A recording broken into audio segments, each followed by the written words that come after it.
Hallelujah. Hallelujah. Praise the Lord. Praise the Lord. God is great all the time. God is great.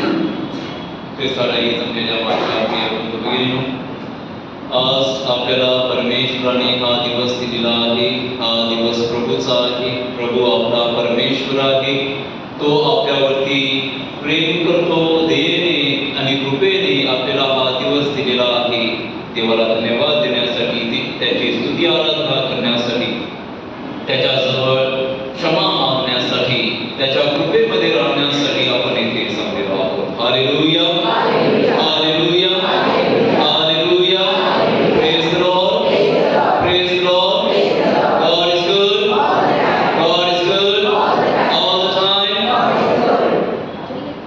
ख्रिस्ताला जमलेल्या माझ्या प्रिय बंधू भगिनींनो, सर्वसमर्थ परमेश्वर आपल्याला आशीर्वाद देण्यासाठी सदैव हजर असतो, तयार असतो आणि आपला सर्वे सदैव तो हजर असतो.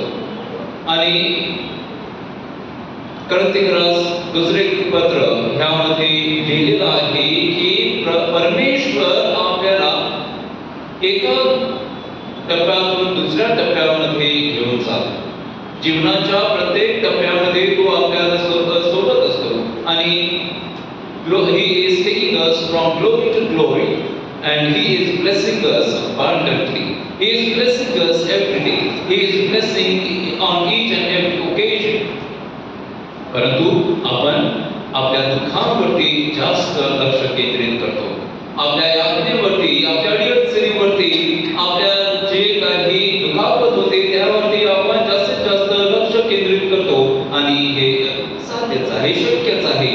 कारण आपलं इतकं मोठं शरीर आहे आणि मी जर तुम्हाला सांगितलं थोडंसं आपल्या हातावरती चिमटा करा, थोडासा चिमटा करा, कुठे लक्ष जाते आपलं? या छोट्याशा चिमट्याकडे जाते. संपूर्ण शरीर आपण विसरून जातो. कारण हे आपल्याला जास्त वेदना देते. छोटासा चिमटा जास्त वेदना देते आणि ह्या वाईट आणि विपत्तीकडे आपलं लक्ष जास्त केंद्रित होते. परंतु परमेश्वराने आपल्या जीवनामध्ये, संपूर्ण जीवनामध्ये भरपूर असे आशीर्वाद दिलेले आहे. त्यावरती आपण लक्ष केंद्रित करीत नाही. त्यामुळे संत पौल आपल्याला सांगत आहे की परमेश्वरामध्ये सदैव आनंदी राहा, परमेश्वराला स्तुती आराधना करा आणि स्तुती आराधनेद्वारे आपल्याला परमेश्वराचा आशीर्वादाचा अनुभव जास्तीत जास्त येईल. आणि ह्या स्तुती आराधनाद्वारे परमेश्वर कोण आहे हे जाणून घ्या. परमेश्वर उच्च स्तरावरती आहे आणि त्याला उच्च स्तरच द्या. आपण त्याची क्रिएशन आहोत, आपण त्याची निर्मिती साधन आहोत. तेच आपण राहूया आणि परमेश्वराला उंच करूया, परमेश्वराला आराधना करूया, त्याला नेहमी सदैव आपल्या जीवनाचा केंद्रबिंदू बनवूया. परमेश्वर माझ्या जीवनाच्या पुढे आहे. परमेश्वर माझ्या जीवनाचा केंद्रबिंदू आहे. परमेश्वर माझ्या जीवनाचं सर्वस्व आहे.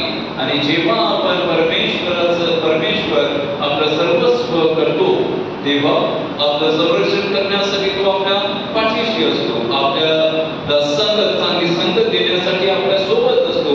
आपल्याला चांगला मार्ग मिळावा म्हणून आपल्या समोर असतो. आपल्याला चांगला विश्वास मिळावा म्हणून आपल्या हृदयामध्ये वास करतो आणि आपल्याला आशीर्वाद देण्यासाठी तो आपल्यावर सदैव असतो. Praise the Lord. Praise the Lord. Hallelujah. Hallelujah.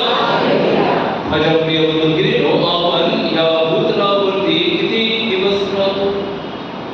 कोणी सांगू शकतं का? Can anyone tell me how many days we live here on this earth? No, you can't say. Average. 70, maximum 80. Days, my dear brothers and sisters. Days, come on. 365 days per year. 1 year, 365 days. So calculate. Come on, tell me. As I see here, as I see the average, I can tell. As I see you, my dear brothers and sisters, you are very vigorous people. You are very strong people. You are very happy people. And I see you, as I see you, grace of God, we live for 25,000 days. 25,000 days. Very nice. You calculated it well. Yes. Yes. And I'm not speaking from my pocket, you know. The scripture says to us, we live for 70 years, and those who are strong, they will live for 80 years. And I see you are definitely going to live longer. Because you are a happy people, you are joyful people, you are very strong people. Hallelujah! Hallelujah! Not only long, you will live long, but you have to be, all of us have to live grace-filled, spirit-filled, and let God be with us all the time. Praise the Lord! Yeah, we want God to be with us all the time. अगर परमेश्वर हमारे साथ है तो हमें कोई भी चिंता नहीं है. जर परमेश्वर आपल्या सोबत असेल तर आपल्याला कसल्याच प्रकारची खंत नाही, भीती नाही. सर्व काही आपल्या सोबत असेल, सर्व काही आपल्याला प्राप्त होईल, कारण परमेश्वर माझ्यासाठी इनफ आहे. God is enough for me. God is enough for me in my good days and bad days. God is enough for me in my needs and wants. God is enough for me in every situation. Let God be sufficient for me. And let me rely on God. Let me remain satisfied in God. Let God be enough for me. And this is what I need. This is what I want in my life. My dear brothers and sisters, life is like seesaw. Sometimes it is good, sometimes it is bad. Sometimes we are happy, sometimes we are sad. Sometimes we are in a healthy way, sometimes we are in a sickness. Sometimes we are in a pleasant mode, sometimes in an unpleasant. अशा प्रकारचा जीवनाचा क्रम असतो आणि हा क्रम आपल्या सर्वांना स्वीकारायचा असतो. आणि ह्या क्रमापासून आपण दूर जाऊ शकत नाही, आपण पळून जाऊ शकत नाही आणि ह्यापासून अलिप्त राहू शकत नाही. माझ्या प्रिय बंधू भगिनींनो, अशी एक जुनी गोष्ट सांगितली जाते की एका गावामध्ये सर्व लोक चांगल्या प्रकारे राहत होते आणि त्या गावाच्या मध्यभागी एक मोठं झाड होतं. काय फळाचं झाड असतं, त्याला पारवरती असतात आणि ह्या पारावरती वेगवेगळ्या प्रकारची लोक येऊन चिठ्ठ्या ठेवायची. त्यांच्या जीवनातील असलेलं दुःख ते लावून ठेवायचे. आणि त्यामुळे एक दिवस सर्व लोक त्या झाडाभोवती आली आणि प्रार्थना करू लागली. आणि प्रार्थना करत असताना देव तिथे येतो आणि म्हणतो की मला काय हवं आहे. आणि लोक सांगतात माझ्या जीवनामध्ये मोठं दुःख आहे. ते सांगतात माझ्या जीवनामध्ये मोठं दुःख आहे. तिसरा सांगतो माझ्या जीवनामध्ये मोठं दुःख आहे. तेव्हा देव त्यांना सांगतो की तुमच्या जीवनामध्ये जेवढं दुःख आहे ते पेपरावरती लिहा आणि त्या फांद्यावरती अडकवून ठेवा. त्या सर्वांनी पटापट पेन पेपर घेतला, सर्व दुःख लिहिली आणि त्या झाडाच्या पारावरती त्या फांद्यावरती त्यांनी अडकवून ठेवले. आणि देवाने काय केलं, देव आहे बाबा काय पण करू शकतो. त्या देवाने झाड फिरवलं आणि स्तब्ध केलं आणि त्यांना सांगितलं तुमच्या इच्छेप्रमाणे, तुमच्या ताकदीप्रमाणे, तुमच्या सामर्थ्याप्रमाणे जा आणि जे दुःख तुम्हाला हवं आहे ते घ्या. कारण दुःखाशिवाय थोड्याशा यातना हव्याच आहे. त्यामुळे तुम्ही स्वतःहून तेथे जा आणि तुमच्या इच्छेप्रमाणे तुम्हाला पेलवेल इतकं दुःख तुम्ही वेचून घ्या. आश्चर्याची गोष्ट ही की ते लोक गेली आणि त्यांनी पेपर घेतला आणि त्यांच्या इच्छेप्रमाणे त्यांनी वेद स्वीकारलं. आणि स्वीकारून त्यांनी उघडलं की त्यांच्या जीवनामध्ये जे दुःख होतं तेच त्यांनी स्वीकारलेलं आहे. त्यांना नाही मोठं पाहिजे ना लहान पाहिजे. त्यांनी जे ठेवलेलं होतं, लिहून ठेवलेलं होतं तेच त्यांनी स्वीकार. माझ्या प्रिय बंधूंनो, सांगण्याचं तात्पर्य हेच आहे की परमेश्वर आपल्या जीवनामध्ये सुख आणि दुःख, यातना, सर्व काही जे आपल्या जीवनामध्ये आहे ते परमेश्वराच्या इच्छेप्रमाणे आहे आणि ही इच्छा आपण स्वीकारली पाहिजे. आणि ही जो व्यक्ती स्वीकारतो, हा जो व्यक्ती स्वीकारतो त्या व्यक्तीच्या जीवनामध्ये परमेश्वर सदैव असतो. कधी कधी आपल्या जीवनामध्ये वादळ वारा येणं गरजेचंच आहे. कधी कधी आपल्याला भुकेचे चटके लागणं गरजेचंच आहे.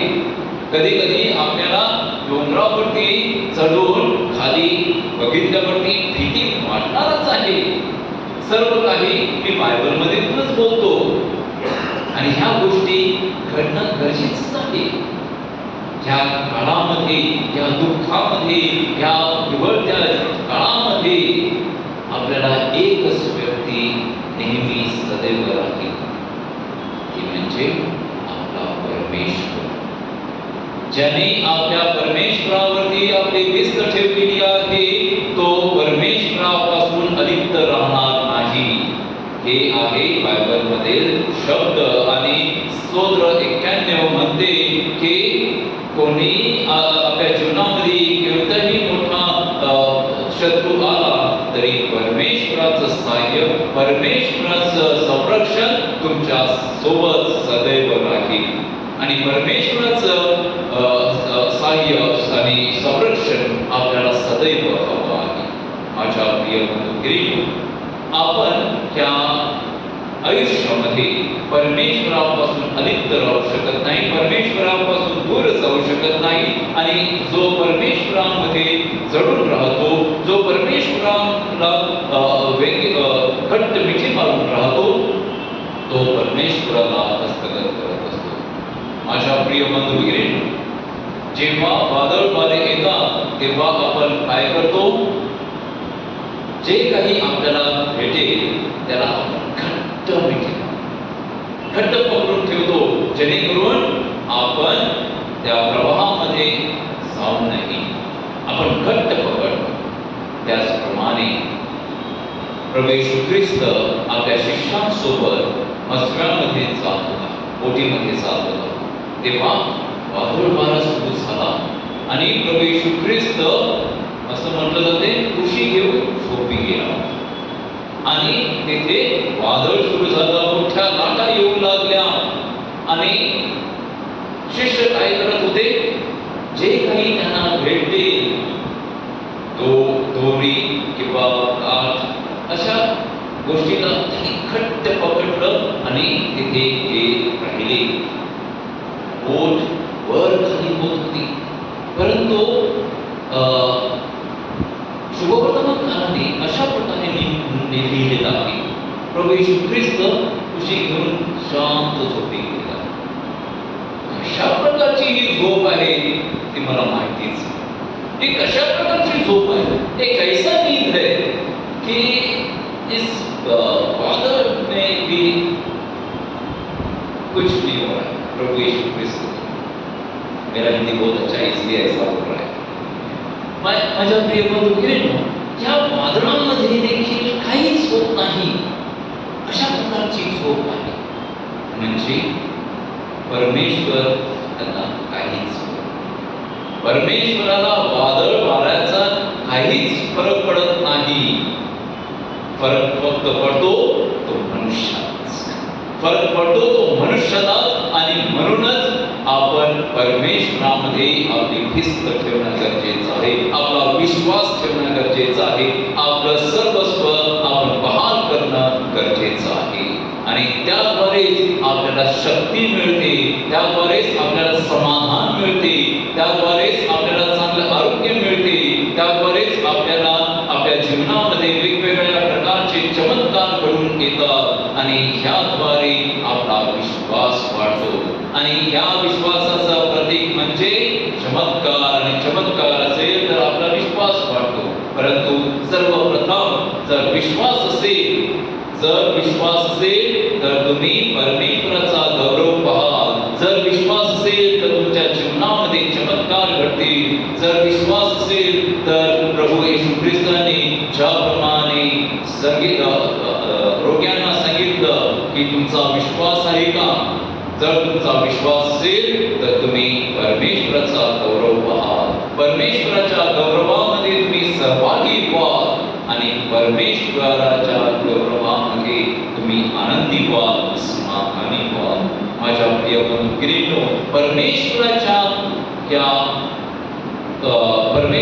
सानिध्यामध्ये आपल्याला चांगुलपणा हवा आहे, चमत्कारपणा हवा आहे आणि आपणा सर्वांना अशा प्रकारचे चमत्कार घडत येतात. आपणा सर्वांना परमेश्वर आमंत्रण देतो, परमेश्वर बोलावतो आणि परमेश्वर आपल्याला समाधानकारकता देण्यासाठी, प्रभू येशू ख्रिस्त चे शब्द ऐकण्यासाठी, परमेश्वराची इच्छा जाणून घेण्यासाठी आपणा प्रत्येकांना परमेश्वर बोलवत असतो.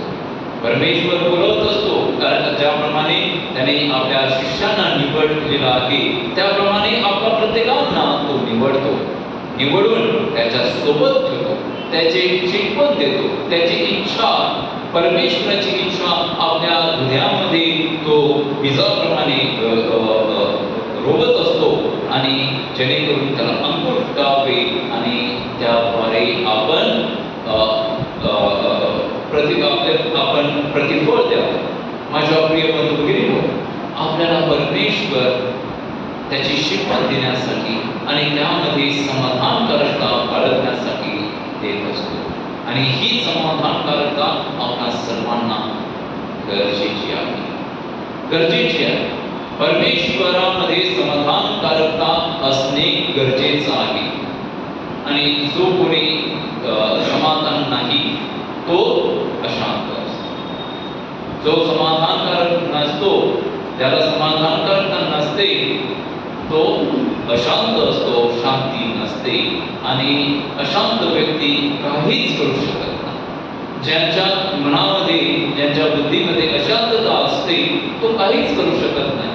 तो परमेश्वराकडे चांगल्या प्रकारे लक्ष केंद्रित करू शकत नाही. परमेश्वर जे काही म्हणतो तो ऐकू शकत नाही. परमेश्वराची इच्छा जाणून घेऊ शकत नाही. परमेश्वराचं कार्य तो करू शकत नाही. त्यामुळे जेव्हा आपण परमेश्वराच्या सानिध्यामध्ये येतो तेव्हा आपण शांत होणे गरजेचं आहे, शांतता बाळगणं गरजेचं आहे. आणि ही शांतता आपण कशा प्रकारे प्राप्त करू शकतो? सर्वप्रथम प्रार्थनेद्वारे, मेडिटेशनद्वारे, मननचिंतनाद्वारे. आणि मननचिंतनाद्वारे आपण कशा प्रकारे मननचिंतन करावं? आणि एका चांगल्या गुरुनी मला सांगितलं की आपल्या बायबलमध्ये एक चांगल्या प्रकारे धारा आहे, तो म्हणजे परमेश्वराने मनुष्याची निर्मिती केली. परमेश्वराने मनुष्याची निर्मिती केली आणि त्याला फुंकर घातली आणि तो जिवंत झाला. त्याच्या मातीच्या पुत्रामध्ये फुंकर मारली आणि तो जिवंत झाला, त्याच्यामध्ये जीव आला. अशाच प्रकारे आपण मननचिंतन करावं. परमेश्वर आपल्या जवळ येतो, आपल्या जवळ येऊन तो आपल्या नागपुरामध्ये फुंकर मारत आहे आणि तो आपल्यामध्ये जीव देत आहे. आपण ज्याप्रमाणे श्वास घेतो, परमेश्वराचा श्वास आपण आतमध्ये घेत आहोत आणि उच्च श्वास सोडत आहोत. श्वास घेत आहोत, परमेश्वर माझ्यामध्ये श्वास देत आहे, परमेश्वर माझ्यामध्ये जीवन घालत आहे, परमेश्वर मला जीवनाचं दान देत आहे. माझ्या प्रिय बंधुगिरींनो, या कार्यावरती आपण मननचिंतन करणं गरजेचं आहे. दररोज आपण 5 मिनिटे तर 10 मिनिटे ह्यावरती आपण मननचिंतन करणं गरजेचं आहे. परमेश्वर माझ्या जवळ येतो, मी परमेश्वराच्या सानिध्यामध्ये असतो, परमेश्वर मला फुंकर घालत आहे. मी श्वास घेतो आणि श्वास घेतो तेव्हा मी परमेश्वराला माझ्या अंतर्मनामध्ये घेत आहे, माझ्या शरीरामध्ये घेत आहे, माझ्या जीवनामध्ये घेत आहे आणि परमेश्वराला मी सदैव माझ्या सोबत ठेवत आहे. जेव्हा आपण श्वास घेतो तेव्हा आपल्याला स्मरण झालं पाहिजे की परमेश्वर माझ्यामध्ये श्वास घालत आहे. परमेश्वर मला जीवन देत आहे. कारण माझा शेवटचा श्वास म्हणजे माझा जीवनाचा संपुष्ट झालेला आहे. जेव्हा जेव्हा मी श्वास घेतो तेव्हा तेव्हा परमेश्वर माझ्यामध्ये श्वास घालत आहे.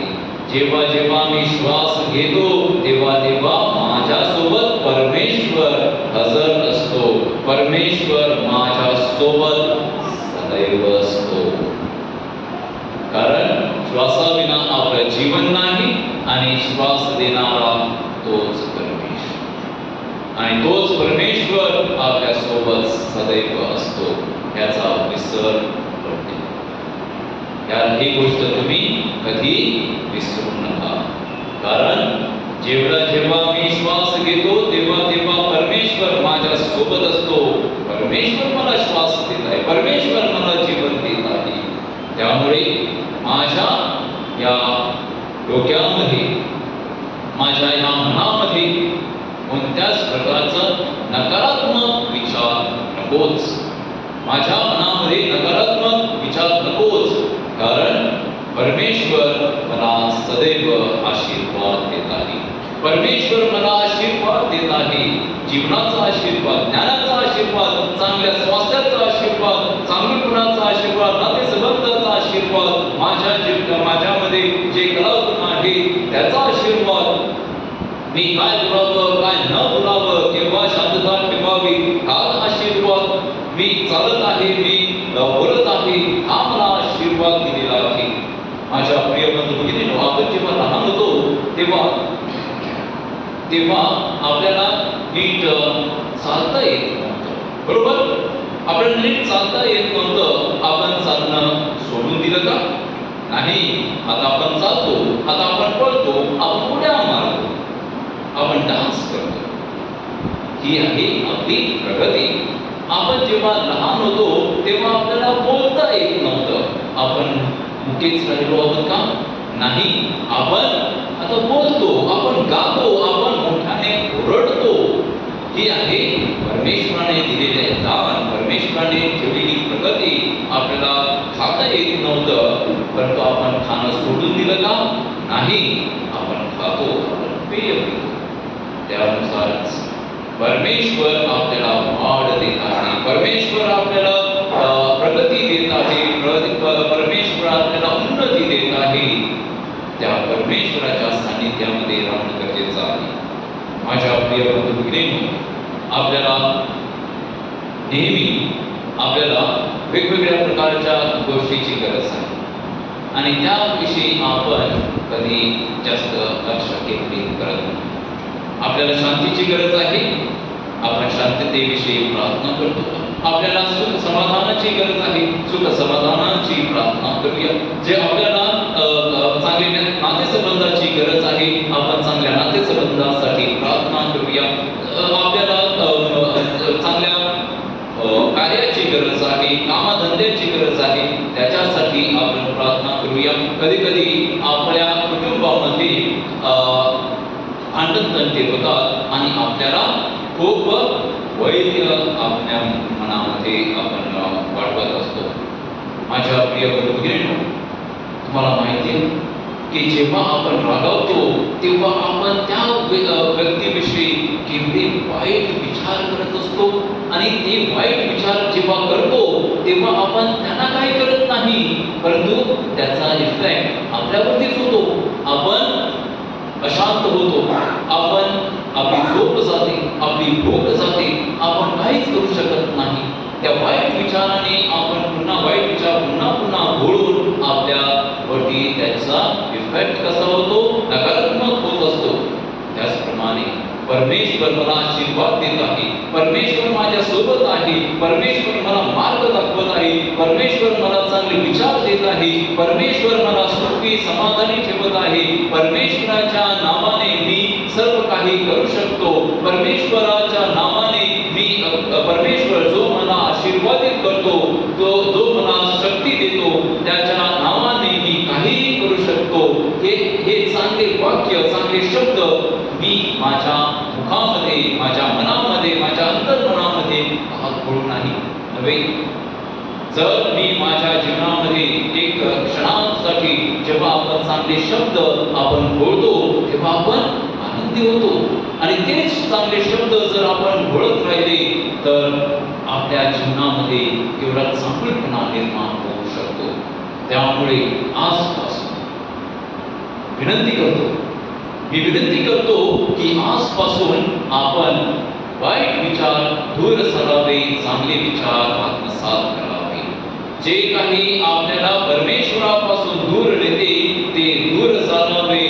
परमेश्वराची कृपा आपण हस्तगत करावी. My dear brothers and sisters, let us meditate, let us reflect, let us speak, let us think the higher thoughts of goodness and goodwill, so that God, who is ready to bless us, may bless us abundantly. Let us speak, let us think, let us meditate, let us reflect on the blessings of God. God is blessing us always. Let the peace of Christ be with us. Let the blessings of God be with us. Let the God who is ready to heal us through His sight, through His word, through His touch, let Him be with us and touch us, heal us, strengthen us, guard us, guide us. May He remain with us always. May He remain with us to strengthen us and give us His goodness. May He remain with us to give us goodness. Let each and every person is blessed. Let each and every person be blessed. Let each and every person receive God's blessings. We need blessing and we pray, we plead, we work hard for blessings. Therefore, let nothing negative enter in our life. It is said that boat is always in the water. बोट ही पाण्यामध्येच असते, ती बुडत नाही. जेव्हा छोटासा छिद्र, छोटासा hole पडतो तेव्हा आतमध्ये येणारं पाणी ही बोटीला बुडवत असते. आपण पण तसंच करतो, कारण एक गोष्ट घडलेली होती. एक गोष्ट अशी घडलेली होती की एक बापाची 2 मुलं होती. उद्याचं दाखला नाही सांगत, जी घडलेली घटना आहे ती सांगतो. एक मुलगा, तो मुलगा मुलाला खूप कष्ट करण्याची सवय होती. तो बापाला खूप मदत करायचा आणि लहान मुलगा होता, तो देखील मदत करायचा, परंतु थोडीशी उधळपट्टी करायचा.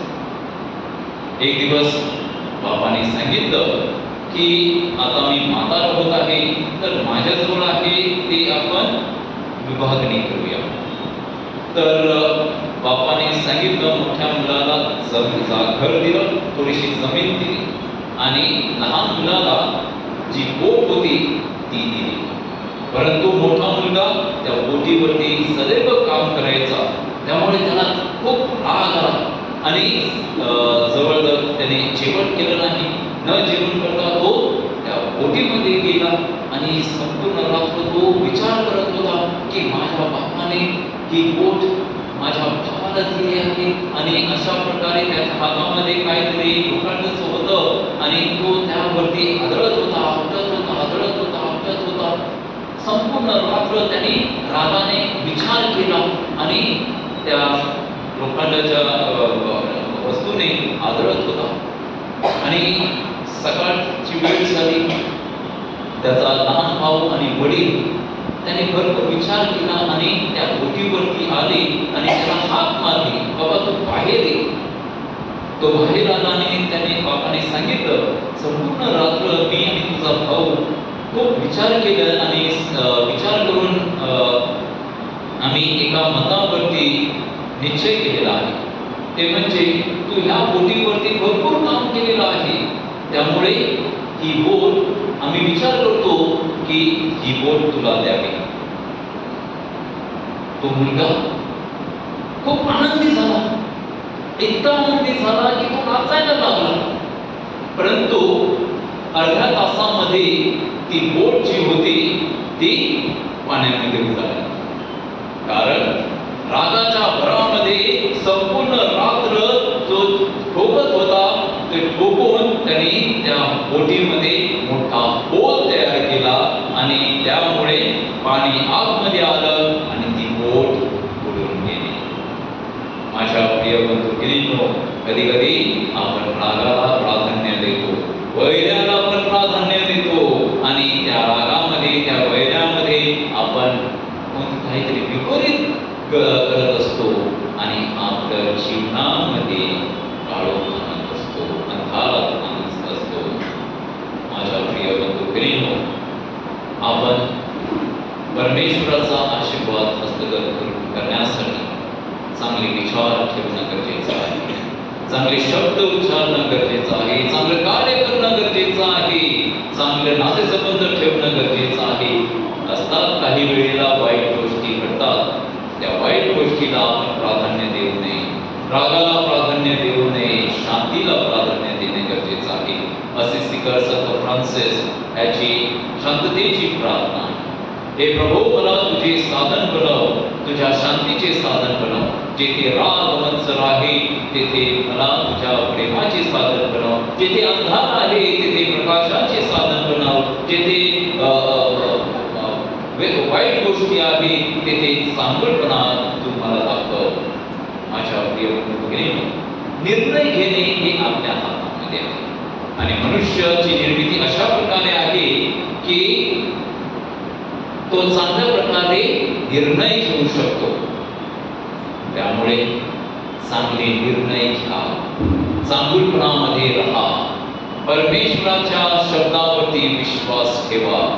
परमेश्वर म्हणतो, मी तुमच्या सोबत सदैव आहे, जगाच्या अंतापर्यंत मी तुमच्या सोबत आहे, मी तुम्हाला कधीच कोरडं ठेवणार नाही, तुम्ही माझी चांगली प्रजा आहात, मी तुमचा पिता आहे, तुम्ही माझी लेकरे आहात. ह्या शब्दावरती आपण विश्वास ठेवूया आणि परमेश्वर जो माझा पिता, परमेश्वर माझा देव आहे, त्याच्यावरती मी विश्वास ठेवतो, भिस्त ठेवतो, त्याच्यावरती मी माझा सर्व निर्णय ठेवतो आणि तो मला आशीर्वाद देतो. परमेश्वर एका गौरवापासून दुसऱ्या गौरवाकडे मला नेत आहे. From one glory to another glory, He is leading me and He will lead me and He will take me to the highest state of life. Let God bless us. Let God give us His goodness. The Lord give us His way. The Lord give you His truth. The Lord give you His life. May you have life